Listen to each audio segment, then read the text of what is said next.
Hey everybody, welcome to Analog Stick Radio, brought to you by Bit Cultures. We're going to be bringing you our opinions on all things gaming, and hopefully everybody's going to grow from it. My name is Mitch, I'll be your host, and I'll be joined by my two lovely cohorts, DK. Hey. And Chris. Hello. So I just want to let's just start it off because I want to get a little friendly with everybody here in the audience and everybody here on the podcast. So let's start off by talking about what have you guys been playing this week? What do you guys got going on, DK? Oh man, this week. So I play. I always play a little bit of a lot. This week's been a bit of Ark Survival Evolved. Ooh. I goddamn love that game. I've been playing Survival of the Fittest, their game Hunger Games mode. I've not had as much fun as I've had in that game in recent memory. Actually, another game that's like that for me that I've always been playing is Rocket League. This game. Oh God. Oh man.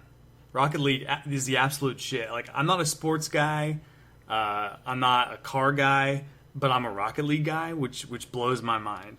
Yeah, I don't like car games either, but Rocket League has got me by the soccer balls, man. No kidding. That game is... when someone explained it to me, and they said, yeah, dude, you just play soccer with, like, a toy car that has a jetpack on it, I was like... that sounds stupid. It does sound stupid. And then I watched it being played, and I said, this is the most incredible game I've ever seen. Shut up and take my money. Yeah. And now here we are weeks later, and I can't stop playing it. Yep. Yeah, so mostly those for me. I picked up Metal Gear Solid, of course, and also Mad Max, and I've touched those a little bit, but man, it's really hard to pull me away from like my go-to short little match games. Yeah, Chris, what have you been playing, man? I've been hitting up Rocket League also. Yes. I mean, of course. I was the opposite. I heard tiny little toy cars with rockets, and I was like, that's me. That's me all over. Sign this man up. I mean, Give I him feel a toy like car. a lot of people. I feel like sports games and racing games are a lot of people's low points on their playlist, but it's Rocket League, rocket cars. Yeah. Yeah, they did it really elegantly. So. Yeah, I played a lot of Heroes of the Storm. Oh, what a great lately. game! Great game. Because I haven't. They started the new placement matches. Ooh, that's right. Oh, they I did? forgot about that. Yeah, I forgot about that. You're setting up for the next season. Oh. Well, no, this is preseason again. I think that's last time right. was. Well, I'm a lowly plebe. I'm not even high enough level to do the placement matches yet. DK, come on, man. Get on our level. Get me up there. I mean, Get me up there. Yeah, dude, I'll carry you, man. I'll carry you. It's fine. You get on my back. It's fine. I'll just pick You know Lily what's- and press Q and E all day. You don't have to press them, remember? Like, oh no, you do have to press them. That's right. I don't play Lily. You don't have to target them, but you just match Yeah, them. you just mash Q. Yep. Mash Q. Yeah. And you know what else I've been playing, which is very silly, and I've never done before. It's a mobile game. I've been playing Fallout Shelter. Dude. Oh my god, that game got me hooked for like 2 weeks. But then what happened was, it was very incredible. What happened was, I definitely came back after not touching it all weekend, and it was totally fine. Like my shelter was too productive that it didn't need me anymore, so I let it alone. Yeah, I think that's by design. I don't think that the shelter actually consumes resources for very long after you close the game. It does for a little bit, but if you do go on an extended hiatus like that, it stops. And I think for that very reason, so you don't like have your shelter shit the bed just because you stop playing for a week. I don't know what kind of productive guys you got. My guys are lazy as shit.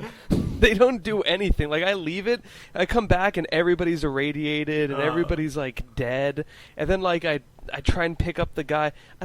I mean, apparently I read there was an update where there's death claws. Did you guys get? Yes, death claws are a pain in the ass. Yeah, like I'll come back and like everybody's irradiated, everybody's dead, and then I open up the vault to let in all my guys. Been questing all night, and then it's like, all right, let in these couple guys and start looking at this loot, and boom, I lose like 50 people. Wow, I haven't seen him yet. I do. The thing is, oh, go ahead. I love the mechanic where you send your guy out and they spend real time out in the waste. I really like that because it kind of mixes.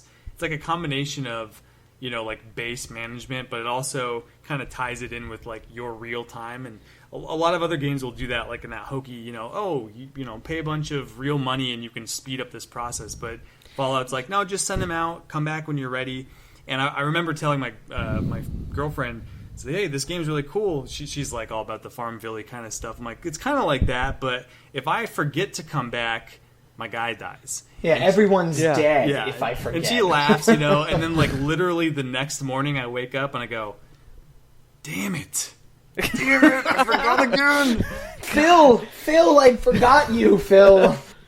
Oh my god! I mean, I it's some trooper out there, man. He's been exploring for 2 days. Holy now. Wow, I've been told Like- that like it's hard to find a guy in your team. Like they have to have like maxed out endurance to go that far. I don't know. I got super lucky. Like usually I'm terrible luck. Mitch can attest to that. His luck with is finding terrifying. gear. But I found like power armor and like a minigun. Like in my first 2 lunchboxes. I have not found a minigun yet. Wow. Like it's so annoying. I want one. And so this guy is just a beast. And he didn't have that good stats. He was just like the first guy I had who had decent stats, and I would just keep putting him out for like 4 days at a time. That's awesome. He still comes back with nothing. Like I still haven't gotten anything worth that first lunchbox. But You gotta have everyone have sex. Like that's the goal. In my shelter, everyone's banging all the time. I have so Opposite. many babies. No. It's You ridiculous. got a busy No. Betty up in there. Oh you man. gotta no. See, I have a harem situation. I have like a guy with a mustache going on. And here's the thing: I got this radio lab at the top. I put it at the top obviously because it's closer to the ground, so you can everybody come out and Sure. hear the radio. Right. You It makes know, sense. realism. That's logical. Yeah. So I set that up like that, and then I have this guy, comedian outfit. He's on the radio, he's on the mic, DJing, and then I have around him, I have like 5 other chicks, and they're all in nighties, Nice. like sexy lingerie. Sounds like Their a Tuesday charisma's night high. for me. That's Exactly. That's the sexiest radio station. I know, it's so awesome, but most of the Smooth time you don't jams. see the lingerie because they're all preggers 100% of the time by this I guy. love He's how just they have breeding. this unlimited supply of yellow sweaters. He's like a just, wannabe for the Howard pregnant Stern chicks. sitting in It's- his radio room. Yeah. Well, I've actually been playing. I recently purchased Grand Theft Auto 5 because I really wanted to. Oh, wow. And A little late. I know I'm behind the 8 ball, but I finally purchased it, and I don't know. It brings back that nostalgia feature for me. I played a lot of Grand Theft Auto 2 when it was like top down. Oh, yes. And so I had when that Grand game, Theft Auto too. 3 came out, I was like, "What? It's 3-dimensional now?" Blew my mind. I played the hell out of that one. I played the hell out of San Andreas, like maxing out your bike skill and shit. Like Yeah, I getting ripped. loved it. So the idea of it being online was really interesting to me, and doing like bank heists is incredible. And I actually just recently bought my high-rise apartment, and it was the most expensive one in the game. So suck it, nerds. Big pimpin'. Yeah. Move it up. But overall, I still play like League, and I still play Counter Strike, and I still play Heroes every once in a while. But when none of my friends are playing these multiplayer games, I jump on Grand Theft Auto and I start mowing down hookers. Because what else are you gonna do on a Tuesday night? You know what I mean? That's my first choice for sure. Speaking of mowing down hookers, let's get into our main topic here. All right, so our main topic here today at Analog Stick Radio is going to be about DLC. All the goods, the bads, the uglies, the things done right, the things done wrong. Just like this is actually something, Dakota, that you have a lot of experience in and a lot of things to say about. So why don't you bring us into the foray? Yeah, sure. Thanks, Mitch. We talked about what we were going to do for our kickoff show, and we had originally discussed calling our show Downloadable Cast, and almost as like a we decided not to use it, but almost as a farewell to the idea, I figured, well, if we're not going to be DLC, I guess we can talk about DLC. So, I think there's a lot to say about DLC. I think that DLC may have began with one idea in mind, and over the last 5 years or so, it's really evolved into something different. And it seems like every week there's a new news item about some publisher doing something good or bad, mostly bad, with DLC. So I thought it'd be something to talk about. Everybody here knows what DLC is, right? Downloadable content. I think it first kind of got its big start with Xbox Live Arcade. Xbox Live specifically for the 360.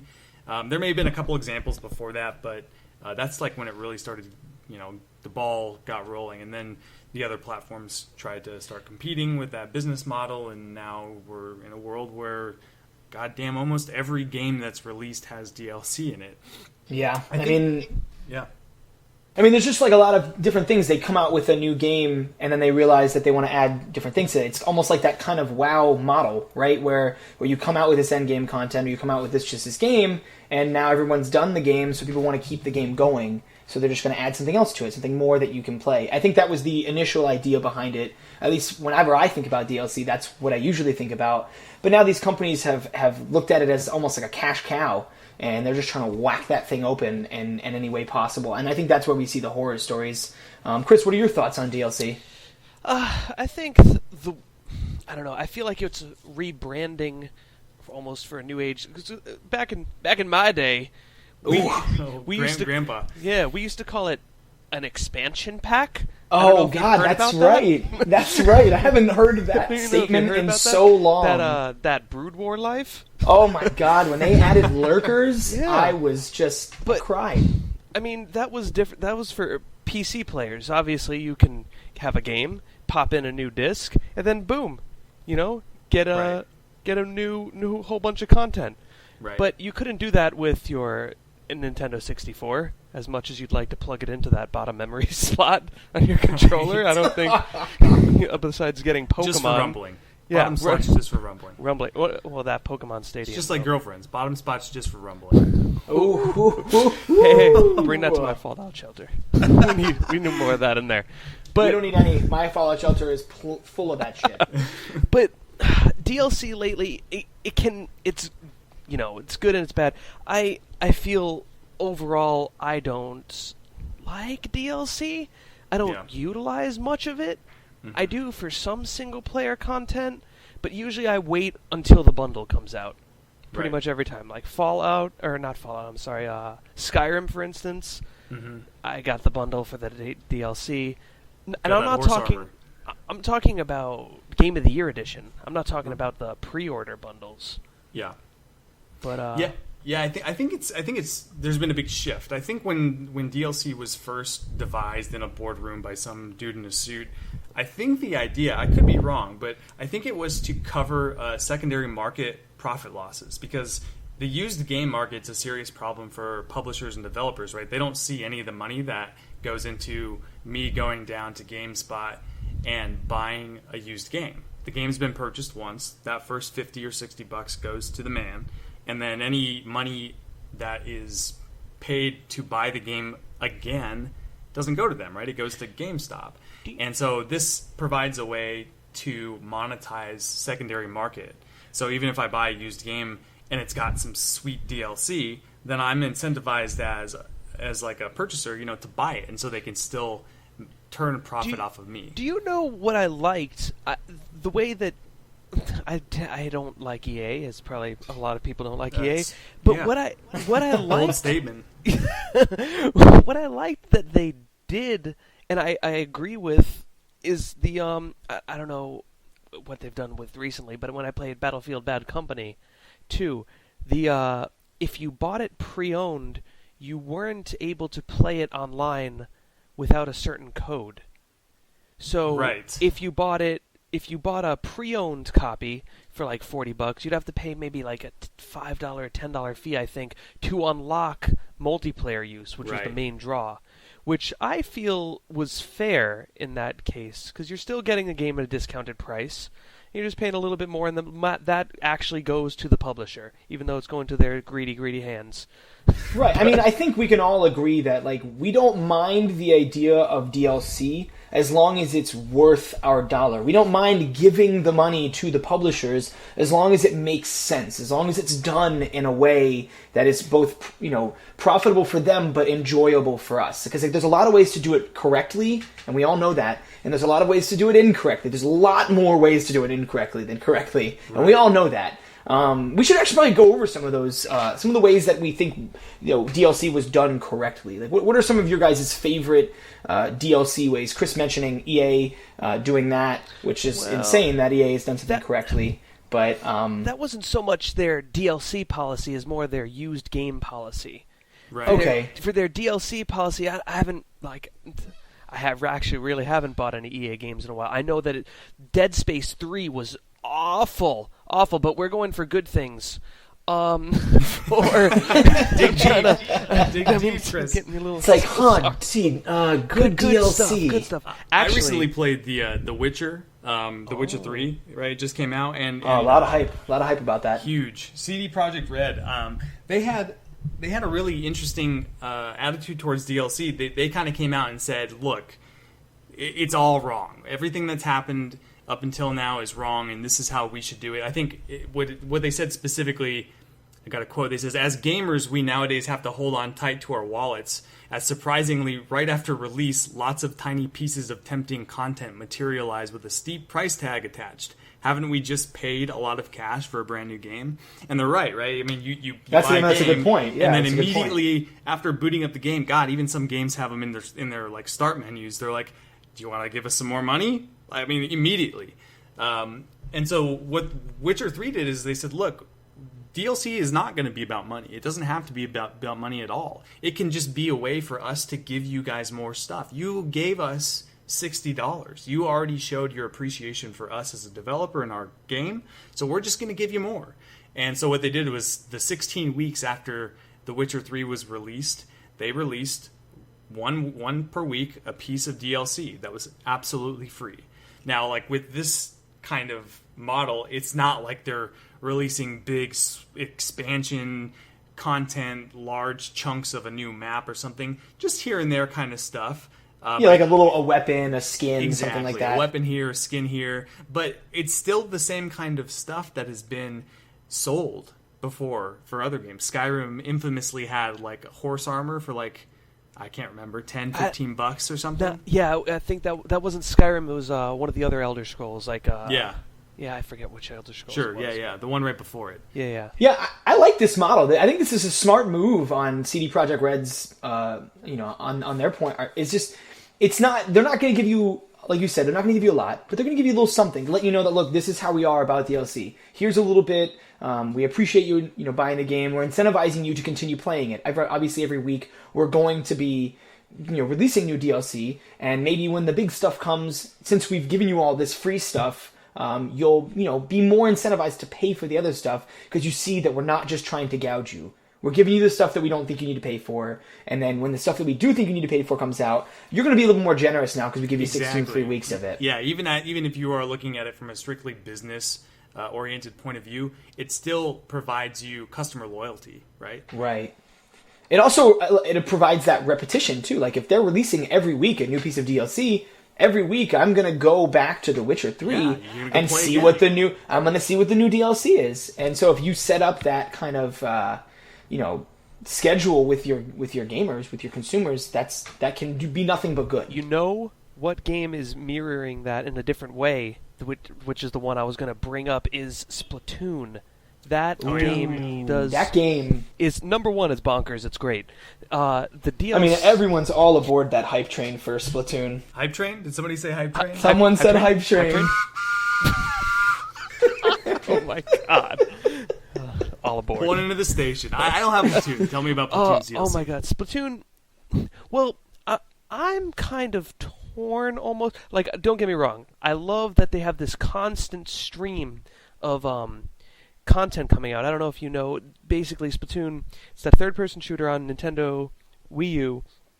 It when it was released, it had such a small smattering of content, if you will. It had a decent number of weapons, but I think there were only like 6 maps or 5 maps.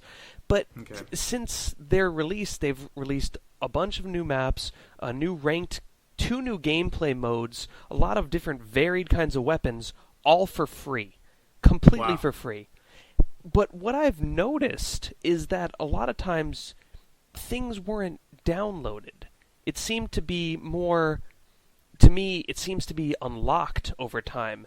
So as though they had the content already on the disc, but unlocked it for free, kind of to keep people coming back. I'm not sure if that's the case, but I feel not a lot of developers use gaming as a service. You spend $60 on this box so that you could spend $50 more in DLC, like for a couple hours more content. Right. Right. No, I mean that seems like a good a way that they. I mean, I've seen Splatoon. I've watched you play it a million times. It seems like they're doing things right over there. That seems like another good DLC model to follow. Personally, I actually love the idea of like the microtransaction DLC model. Personally, one of the ones I really, really like is Dota 2. Yes. All of their content, all of their downloadable content is purely aesthetic. It does not help you, win the game. You don't get any extra stats. It literally just makes you look prettier. Right. And that is something that I love. I think that is one of the best possible ways, in my opinion, to promote DLC. We've already realized that like this idea of microtransactions, not just in gaming but in every industry, is obviously very profitable, and it's something that both the consumer, and the business both agree on. But that's you know what I mean? a very slippery slope. Like Dota 2 does it well because they give you all these characters, everything's aesthetic, but I can't think of anything off the top. Oh, for instance, Evolve. They oh god that whole so we're going into DLC done wrong here. This is Right. something that these are things you should never ever do. Everyone probably by this point has heard that when literally a year before the game was even on shelves, and it's a launch trailer, they were saying they had DLC bundles like skins for hunter season passes. Right. What? Yeah, you go ahead. I'm so sorry. The thing is, I getting love Evolve. The Me game too. itself is fantastic. It's phenomenal. Some people say it's cat and mousey. I feel it's closer to League of Legends than most people think, in that you Really? have a bunch of different kinds of hunters. You have maybe 3 monsters. Well, now maybe 4 monsters that you switch up. So it's kind of a different dynamic. Every time it's the same maps with different dynamics fighting. Right. But the marketing was done terribly. A lot of games have the day one DLC for aesthetics. That's mostly that's all Evolve had. Day one, there was nothing that you bought that was a new character, that was Right. like an upgrade. It was But all then- skins, DLCs. It came out later, the Hunter Pass, but Yep. you can't market it so heavily for all those skins. People are just, I feel like that was the straw that broke the camel's back for everybody, like having that DLC shoved down everybody's throat. What do you think, Mitch? Geez, I don't know. When I loved Evolve, when I first started playing it, it was easily one of the favorite games that I had played in a very long time. It was such an interesting multiplayer dynamic. And then I heard that there were these new hunters and a new monster, but I have to buy those. And that's kind of one of those like pay-to-win type of DLC packs where that hunter or that monster might be better than this monster in this situation, and now I don't have that because I didn't pay for it. Right. And also, it was just extremely expensive, in my opinion, for what it really- was. it really was. Paying what was $15 I for think so. a monster? Yeah, $15 for a monster. That's insane. Like, if they had maybe marketed it at $4 or $5, I might have not have been as bad, but $15 for a monster. And don't get me wrong, I understand that Evolve, they are one of those companies a lot of people that were really excited about the game, they were watching the development of that game go on, Yep. and they put a lot of work into it. And I understand It's that a they're really trying well-made game, for sure. They're no trying to doubt. recoup that value. Turtle Rock Studios, they made Left 4 Dead 2. Like, they had a nice track record there for a little bit. Like, it was And you can respected. see a lot of Left 4 Dead in that game, right? The way that the different characters talk to each other dynamically based on what you're doing and who you've picked and stuff. Oh my And God, I loved the it. production value is so high, and like I don't know about you guys. It sounds like you guys both had it, and you guys play games together. None of my friends played it because they put their foot down. They voted with their wallet, and they said we're not going to pay $60 for the game, and then continue to pay and pay and pay just to keep up with the game. And that's the problem too. Like, Evolve was a $60, typical retail priced game, but it's the type of game that I think maybe would have even been more appropriately priced at like $40 because it doesn't have any sort of extended single player. It's just an arena combat game. That's totally it. agree. If you're not playing multiplayer arena, you're not playing the game. I mean, I think that's a big a point with DLC as well. You have to understand what type of game you're marketing your DLC for. Like a single player game, like another DLC gone wrong was Batman Arkham Knight. That's a single player game, so you're not necessarily trying to keep up with the pace of other people that you're playing against. Right. You know, with Evolve, you're playing against other people. This is a multiplayer game. So you're now not able to keep up with the evolution of this multiplayer game. Same with like a game like League of Legends. That's a slightly free to or pay to win type game because you need to unlock these new heroes or unlock new runes or unlock new rune pages or anything like that. Yeah. You get power from your dollar essentially. Exactly. You get that. I don't necessarily agree with that. I'll let you keep going, but I don't know.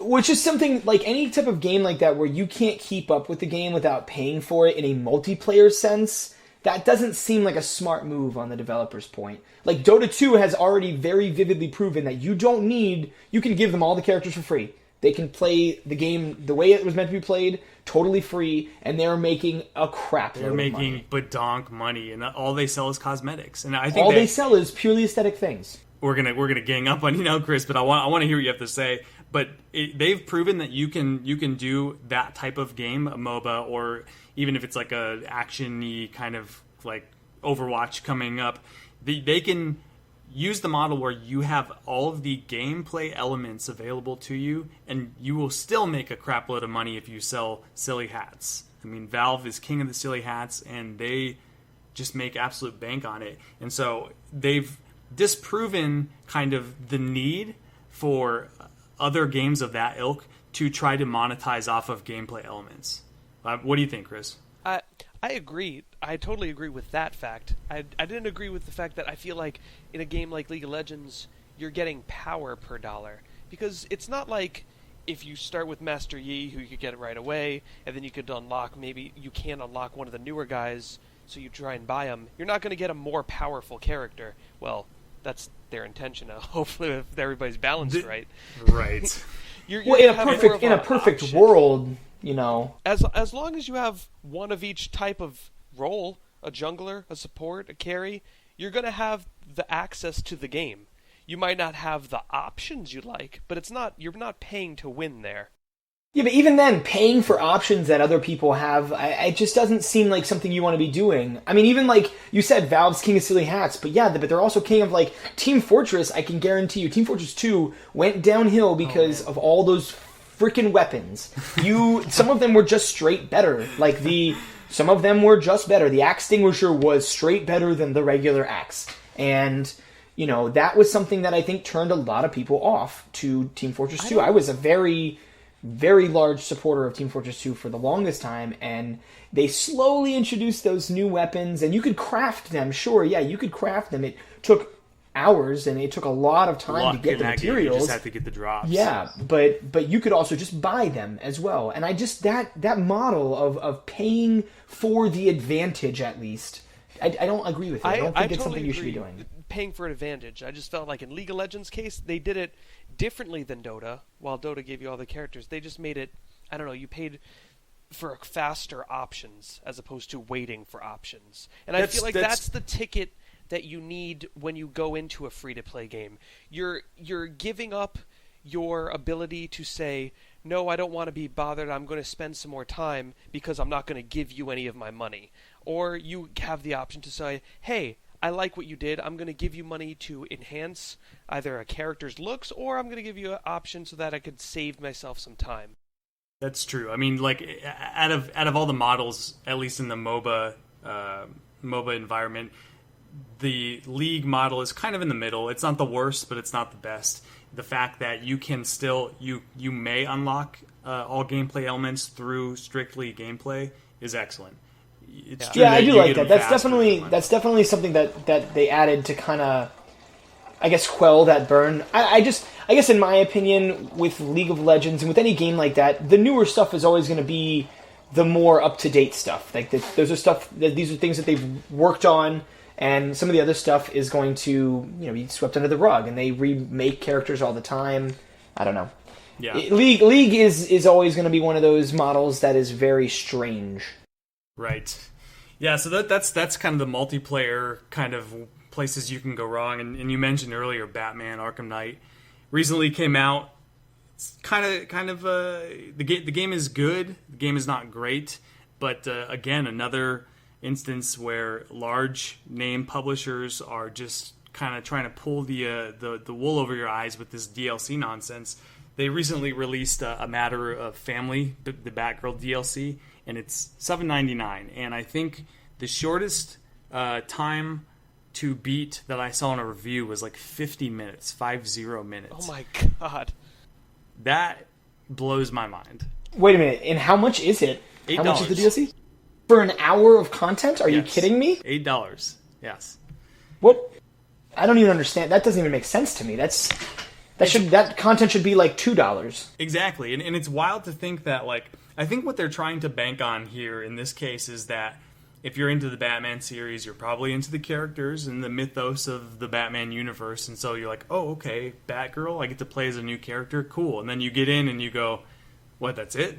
And it almost seems in that way disingenuous. I mean, how can they in their right minds think that what they released was worth the money they priced it at? It just seems like a scam, straight up. You know, was that made by Warner Brothers also? I believe so. Studio. They recently had a whole debacle with Mortal Kombat. I know that a lot of their characters being released, the DLC was way overpriced. Is that right? Yeah, that's... Yeah, some of the characters you could, like, unlock with their DLC, like, you unlock 3 of them, but then, like, for example, I think it was Goro or something like that, is, like, $5 on its own, for no reason, just because. I don't know. But at the same time, I mean, we're going... not necessarily with this. You have to... Is this going microtransaction, or is this DLC at this point? When you're getting a character selection piecemeal like that. Like, in League of Legends, I wouldn't necessarily call that DLC, I'd call that microtransaction. Right. But for something like Mortal Kombat, you pay for the base game, you pay for that storyline, you pay for some characters, but they make the game as a kind of platform to sell you more game in a microtransaction setting, even though you've already... I think I listened to another commentator, Jim Sterling. He calls these not like free-to-play games, fee-to-pay games, where you have to pay a fee to be able to pay more to get more things. You're just paying on paying on Yeah, paying. you're just paying on paying and paying. It's the pimp my ride of giving other people money. God. Yeah, that's not a game I want to be involved in, right? Yeah, And well, the let's thing talk is, about... like, Okay, go ahead. I was going to say, just a closing thought on Batman. It's like, it's totally anti-consumer. Like, the model is so absolutely ridiculous that there's no way that had the gamer in mind, right? That was solely for them. Whereas The Witcher showed us how DLC can be done solely for us. And maybe there's a middle ground, right? Maybe it doesn't always have to be free, but if you're going to release paid DLC, you just have to make it worth our while. Well, do you think that that's something that maybe they're doing to meet costs? Like maybe that's a design studio flaw on their part, whoever did Batman Arkham Knight. Maybe it took them so much to make that downloadable content, regardless of how long it takes you to beat it, that they need to recoup those costs, so they had to make it $8. Of course that, you know, they're going to have to pay level designers, they're going to have to pay artists, they're going to have to pay a lot of people to make these DLCs come out, but at a certain point, how do we know this DLC wasn't pre-production? Exactly. Like AAA gaming now has so much money put into all this, so much time. Back in the day, even though we'd get a complete game if you bought like a Super Nintendo game, and it'd be bug-free, they'd have to spend a lot of time on it. You'd get the whole game, it would never have any updates to it. But now we have the ability to get these updates. We have the ability to get this extra content. We don't know which studios are the ones who don't have this already pre-planned, who already are actually compensating the right amount, or who are just trying to cash grab. Yeah, it's kind of like it's kind of the pluses and minuses of having our consoles connected to the internet at all times. It's like they can push patches to us, but they can also ask us for money, right? Yeah. And you mentioned something specifically, Chris. You said pre-produced DLC, or what they might call day one DLC, or even worse, the dreaded on-disc DLC, where the people have gone and data mined discs and found the DLC content is already on the disc that is in the box that you paid money for. Yeah. So you have to pay to open the plastic box, and then you have to pay to open the digital box, right? Well, I think we're seeing, though, we have a lot of things done right, a lot of things done wrong. I think what we're seeing is these business models are actually constantly evolving, right? People are taking what not to do, hopefully, and what to do, and kind of fusing them together for something that's for the gamer, but it's also profitable for, the businesses, for the studios. And that's where we want to get. We want to get to that middle ground where it's not like super for the gamer like The Witcher 3, but it's not super completely idiotic and dumb like Arkham Knight. We want to get to the point where they can still make money so they can continue putting out more content, and we don't have to pay that much to get the quality that we want. Yep.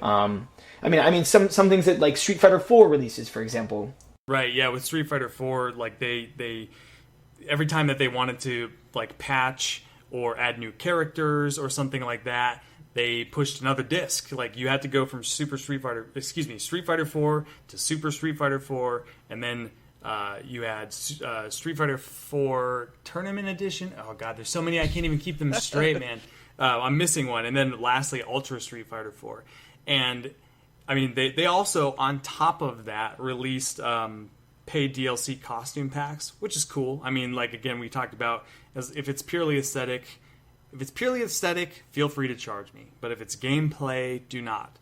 And Street Fighter 4 had the additional problem of, as a competitive fighting game, the player pool is very important. And when you release multiple versions of the same game like this that were not compatible, importantly to note, then you subdivide the player base. So now, if I didn't want to buy the new disc, but Mitch did, I can't play with Mitch, which is a huge problem. I would whoop your ass, so that works out really well for you. I'd like to go back to Evolve for that real quick.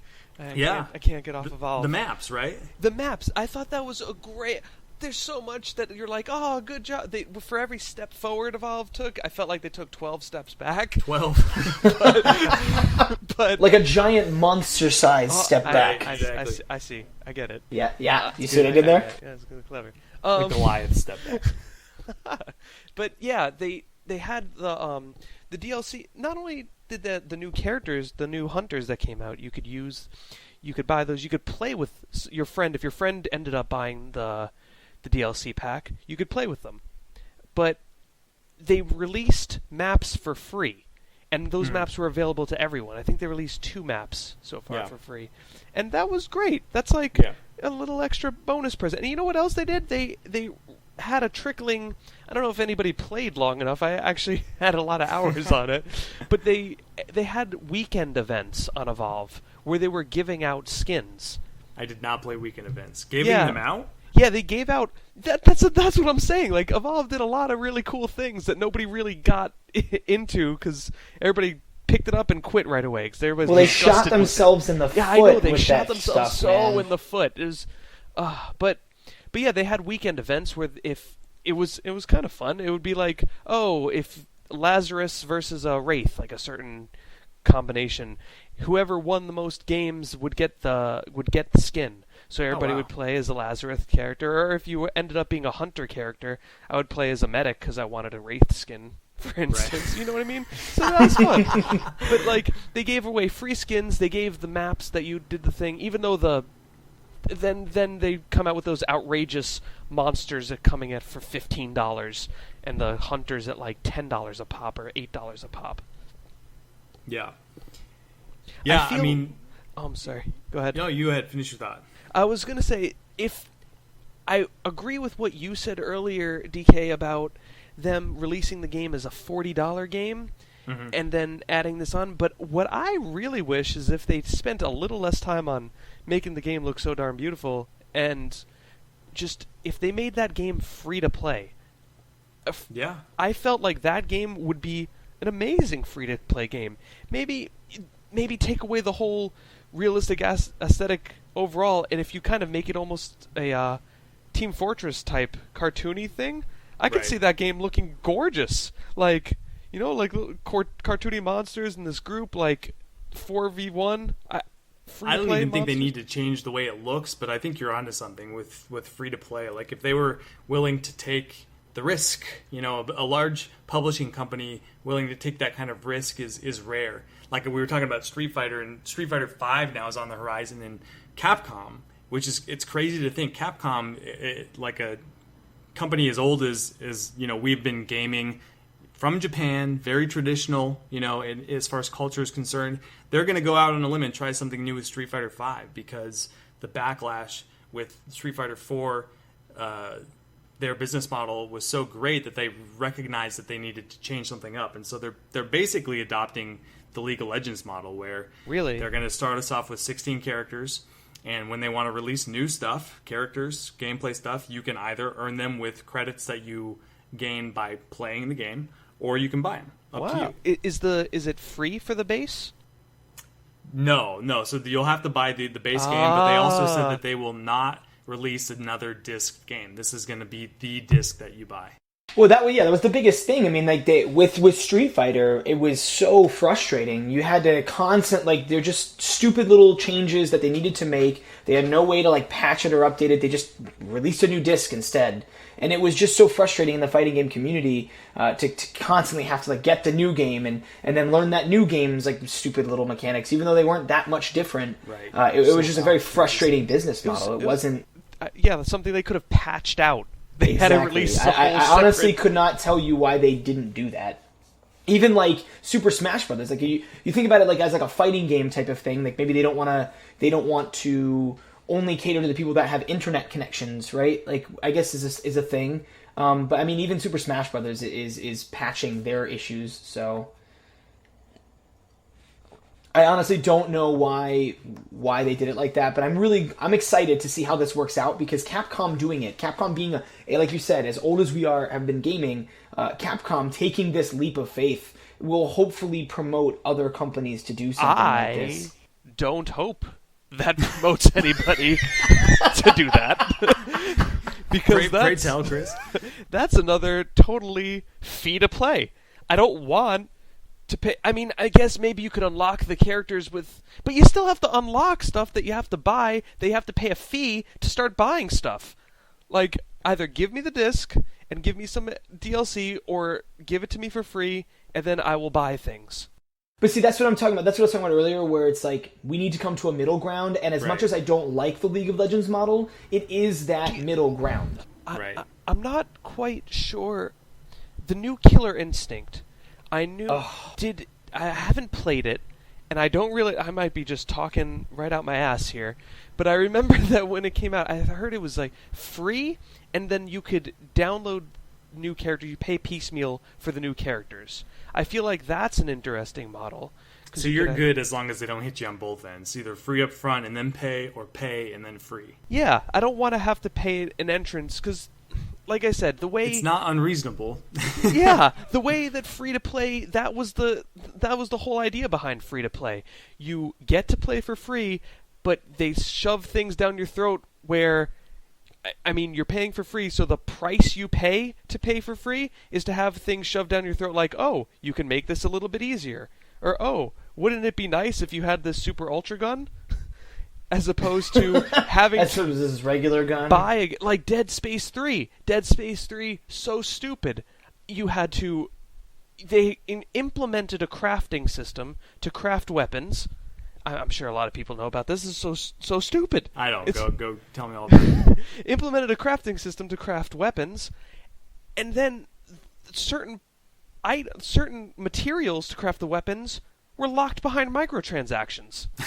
Yep. In a single-player game that's supposed to be disgusting. a horror. It's how are you going to have a horror game where you're supposed to be immersed when it's oh, by the way, spend $5 to get extra credits to upgrade your gun. Yeah, and it's that's absolutely totally immersion breaking. You're right. Yeah. So what do we think the future is? What because we gotta, obviously we could rant and rant and rant on and on and on about all the good things and all the bad things. Where do we think the future lies? Where do we think we should end up with DLC? What do we think is a good business model? Chris, you have a lot of things to say about good and bad business models.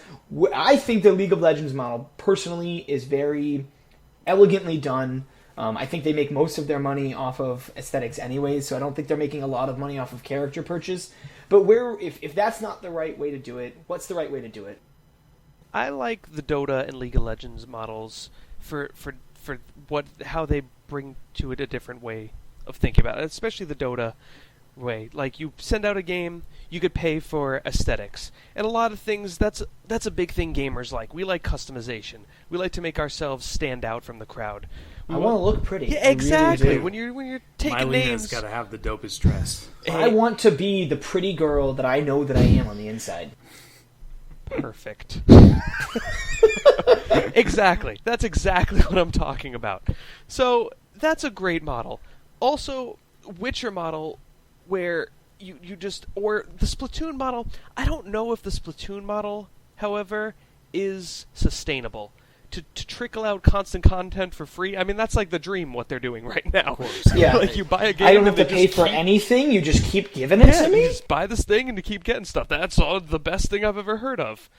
I feel like that's a great way to do it so that it keeps the game relevant, because a lot of multiplayer games like that seem to drop off right away. A lot of people get a multiplayer game, open it up, go play a couple rounds with their friends, play maybe for a couple weeks, and they're like, okay, I ranked up, I played all these maps, I'm done. But they keep trickling down, and I feel like once the trickle down ends, if they come out with a $15, map pack, or maybe not $15, Nintendo is much better with the pricing. See, all the other companies have messed up my own pricing.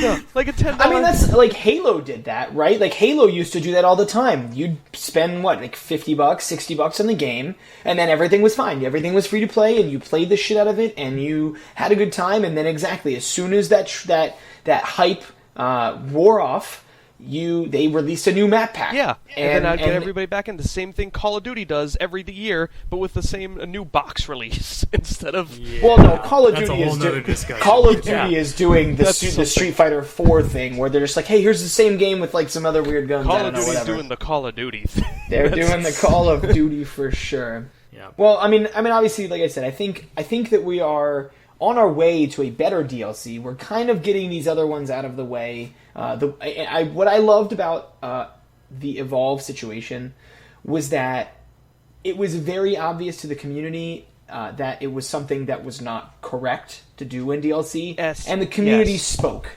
Yeah, And I people like put that. their I like feet that the down. community spoke, and now that company has to take note of that and realize they spent a lot of time and money on this game, and they fucked up, and now they have to realize not to do that again. I just wanna- because we will bring the hammer down. I want to defend myself real quick, although because I did spend money on Evolve, because I grew up watching good Godzilla movies. Like, I knew I had to buy this game, but I did not buy any of the DLC for it.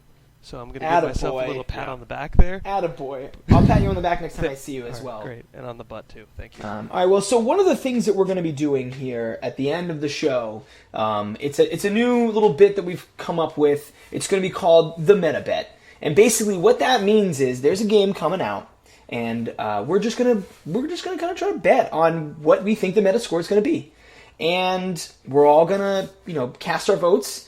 And then next week, when we figure out what the Metascore is, whoever is the loser has to do something very imperative on their gaming play for that week. And I'm not looking forward to it because I feel like I'm going to be the worst at it. I think I'm going to be very terrible at this. And I'm looking forward to having all of my gaming for that week ruined. It's going to be great. I like this version of the bet where nobody wins. It's just losers. Right. Yeah. Well, no, you guys get to win because I'm going to be complaining to you the previous week, the following week, about how annoying that week was for whatever I had to do. I take it back. Yeah. That's the greatest win of all. That's right. Exactly. You guys win at home, and these guys get to win. Everybody wins. I may even record myself doing some of these stupid things because I know I'm going to lose all the time. And everybody can win just more and more. They're just winning all around. So, DK, what game are we doing for the Metabet? You're the Metabet guy. What game are we doing this week? All right, this week for the Metabet, we've got Tearaway Unfolded. It's going to be released next Tuesday. Tearaway Unfolded is the sequel, or the console spiritual sequel to PlayStation Vita's Tearaway. And Tearaway was cool. It was like a little 3D platformer, puzzler, and it involved a lot of the mechanisms on the Vita, like the camera and the touchpad on the back, the touchpad on the front, and the gyroscope and all sorts of stuff. So it let you interact with the game world in a really unique way. Everything was like made of paper, and so it kind of had this tactile, like these little paper guys are actually inside my device and I get to interact with them. So I don't know. The question's going to be, how do they replicate that on a console? It kind of seems to lose a little bit of its intimacy, but I don't want to tell you guys too much about what I think because I'm going to write a number down. But I think it's probably going to be good. Now let's clarify this: are we doing Prices Right rules? No, we are not doing Price is Right rules. What we're going to do is we're all going to write down a number 1 to 100, and we're going to see whose score is closer to. You can go over closer to the Metacritic average rating next week when we do our show. I'm so good at Prices Right, though. God, Chris would say like 75. I'd hit him right there with 76. Metagame the game. I'd get him 76. I'm trying to Metabet. metagame the Metabet. I'm trying to. Yeah. All right, so we're all going to write down... See, I don't know about this one, because creative console games like that usually seem to get very torched by some reviewers just because they don't have creativity, they don't have that soul of a child. So I don't know. This one's gonna be tough, but it is Sony, so I feel like it's gonna be eaten up. They're gonna love it to death. So everybody write down a number. Oh God, I have my number written down. Oh, we're not writing it down in the notes. We're writing it down. No, keep it to yourself because we don't want to influence each other. Sweet, I'm gonna cheat. I'm gonna cheat so bad. Do Isn't not. it great? I'm not gonna cheat. There's no write reason it for me blood. to cheat. You have to write it in blood, and then we're gonna analyze the blood to make sure it matches you. Yep. Because I can just go out and get a bum, and just use his blood. That's Bum blood. unkind and unsanitary to boot. Yeah. Chris, you got a number? Yes, I have a Mitch, you got a number? Yeah, I unfortunately have my wrong number. All right, what's your number, Mitch? I'm going low here. I'm gonna say 75. 75. Chris? I'm going low as hell. I'm gonna say greatest game ever. 8 out of 8 IGN. You have to give us a 1 to 100. 80. Actually, I heard an 8. That counts. Lock it in. He said 8. Lock it in. 8. All right, we got Chris with 80, and I said 86. Oh God, you guys Prices Righted me. See, I'm not going first next week. This is bullshit. We can rotate. All right, so let's see. About 5 days before release, currently on Metacritic, based on 30 review scores, Tearaway Unfolded has a Metacritic score of 82. It needs to go down. It's okay. We're close. It needs to go down. Needs to go down. Wait, DK, what was yours? 86. I like that sweet spot, baby. Chris, you're right there in the sweet spot. You are right there in the sweet spot. DK, you and I are like neck and neck for... It needs to get some crappy reviews. Yeah, I need to go review it. I got to call some people and tell them that this is important. Get people on the floor. If you can give me a copy, that would be lovely. I'll do what I can. All right, guys. Well, I mean, this was fun. I love complaining about video games. It's way better than playing them, in my opinion. Hopefully we'll have some positive things to say about our next topic. Yeah, guys. Well, thank you for joining us. This has been Analog Stick Radio, sponsored by Bit Cultures. If you've never been to Bit Cultures before, definitely take a look. It's a pretty cool site. We're trying to link old gamers with new gamers, the retro guys with the new age guys. Trying to just have everybody talk about gaming and enjoy gaming. So if you've never been there, feel free to check it out. And if you want to get more of us, we're going to be gone for a week. I understand you're going to be sad, but we'll be back next week. I'll be telling you how annoying my following week of gaming is going to be when I lose. And but if you want to see more of us, we all have Twitter handles. We'll post in the show notes. We all have Facebooks, but I'm probably going to decline your friend request. And yeah, other than that, just keep on gaming, keep on doing what we all love doing, all the time. Yeah, and you can find me on Twitter at Dakodiac, DAKOTIACK. I also stream occasionally on the old Twitch'ems under the same handle. And Bit Cultures also has a Twitter. Go ahead and check them out. If you like them, give them a follow at Bit Cultures. Yeah, it's very hard to remember, but try your best. Yeah, that's about it. Guys, thanks for joining me. Everybody in the listener world, thanks for joining me, and we will see you next week. Thank you very much. Thank you, guys. Adios. Later.